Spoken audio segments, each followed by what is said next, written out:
What is up, crypto land? Uh, the market is right now. We are currently at 81.19 on Coinbase, busting through that 8,000 level. Um, I've been kind of pumped to bring you a chart. I was kind of looking at some things today, and I got some things to show you. I think it's going to blow your mind. So let's get right to it here. Yeah, share my screen. All right.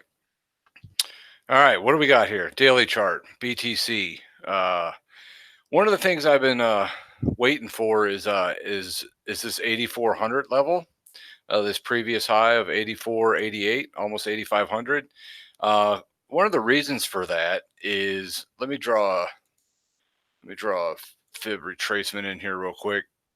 One of the reasons for that is when you take the Fibonacci of this high and then the previous low at 3,100. It was right at that 6,400 level right here. And once that busted to the upside right here with all the momentum that was behind it, um, I joined the camp for the 8,500. So in other words, I joined team Jacob Canfield. He's been saying 8,400, 8,500, somewhere right around in there. Probably around the same time. We were probably looking around the same little area here when it broke that Fibonacci level. So that's one of the reasons I was thinking this 8,400 level. Uh, One thing, from the last video I said, or I showed, I was looking at this, the break of this trend line, and then have this minimum trend line target just off the taking the farthest distance underneath the trend line, taking the same distance here. The reason the arrows are different, different lengths, is because we're on a log chart. You know, it's by percentage here, so minimum trend line target is right around 17 or roughly around 17,000. I think that's where we're ultimately could go, as long as this dotted blue trend line right here kind of holds. But really, this one or even this one down here. But I really like the one we're on. And one of the reasons for that, if you take a uh, another quick Fibonacci level here, just off of this latest leg to the upside. Um, just say that it goes to the 8,500 just for kicks and giggles here. We're looking at 63.50, on the intersection of the 61.8% level and the trend line there. So if this does break back, that 63.50 is going to find some buying interest. So that's another level to watch for.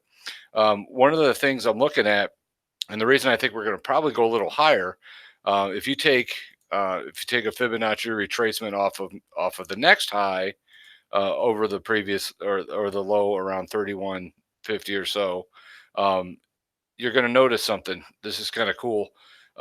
The For one, the 61.8% level has already busted that. So if the psychology is, if you were a seller at this level and all of a sudden the buyers take over and now we own that line, the sellers are going to go, okay, where do I go next? Well, most likely the 8,500 is going to be the next test. But a full retracement to the 100% level matches really nice, right up at this point of that previous high. And then if you look at the extension, the 127, it actually matches the high before that. So if it busts through there and gets up to this level of around 11,700, that could be a nice little reversal area possibility. So there's that. Let me show you a couple other things here. That's why I think once we've already crossed that, I think we're headed to almost 10,000. I know we probably hit a little speed bump here, hit the 8,500, come back, test that trend line I talked about on this dotted trend line, and then work our way back up to 10,000. Couple of things. It's kind of cool that I wanted to show you. This kind of blows my mind, but take some Fibonacci levels here. Actually, I won't even do it here. Let me get rid of that real quick. Look at the one that we're on at the moment. The high here at 19,891 and the low at 31.35, and of course we're on Coinbase numbers. The 61.8% level is at 13,400. The target for the trend line break already exceeds that, which is nice, because if it does exceed it like this, then we're going to hit all-time highs. But this could take some time to get to that level. But what I wanted to show you was, this is kind of cool, and this is what kind of blows my mind when I look at patterns of the market. If we move this, if here, let me move that trend line back to where it was.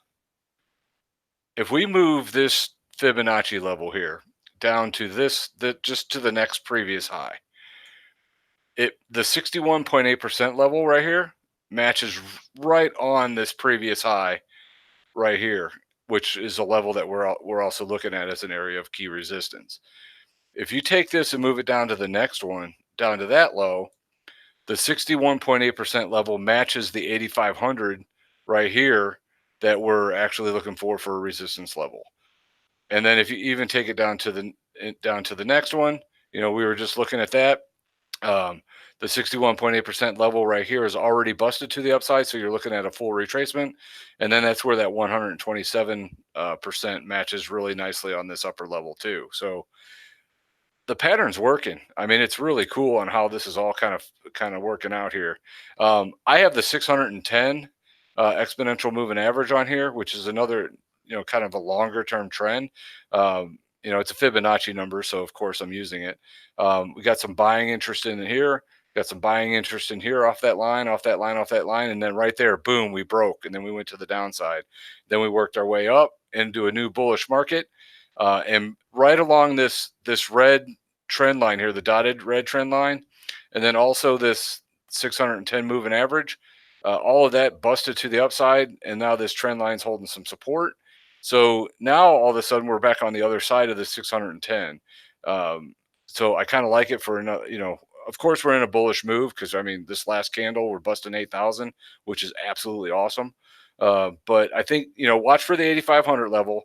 I'm with Jacob. I've been with Jacob since we broke that 6,400 to the upside, saying that 8,500 is next. I thought maybe we'd see a little bit of stoppage at the 7,300. We did a little bit, and that's where we found a little bit of selling interest. But we got a little dip there, and it was a shallow Fibonacci level. It didn't even reach the 23 at all. So we kind of worked our way up there and found some more bullishness. So uh, let's watch for that 8,500 as the next area of resistance. And then maybe a correction. If we get another shallow Fibonacci off of that, I mean, we're talking 9,800, almost 10,000 next time on the upside. So all of this, we're in the bullish zone. Yes, the RSI is in overbought conditions. But the thing is, the last time we came out of overbought conditions, we just consolidated and kept the bullish move running based on the interior indication. One of them is the ADX. Did not cross. We're still with the bulls. The bulls got the trend control. So really, I don't want to sell this thing until it breaks back down into the bullish zone here underneath this 70-ish level. And then it's really going to be when it breaks down under here is when it's going to be a reversal. But I actually would like to see it dip down into the middle of this bullish zone and then work its way back up again and keep this trend nice and strong going to the upside. So a lot of Fibonacci's on here, a lot of different lines. The pattern's working really nicely. I can't say enough about the Fibs. Fibs rule, man. Let's keep rocking this market. I will pop over to the screen so I can say goodbye. Happy trading, everybody. And anybody that's out of consensus, I wish I was with you. I'm kind of jealous seeing some of the pictures, but Paul's out there. Give him a big hug if you see him in the hallway and say, hey, Paul, what's up? And then tell him that FiboSwanny said hello. All right. Peace out, all.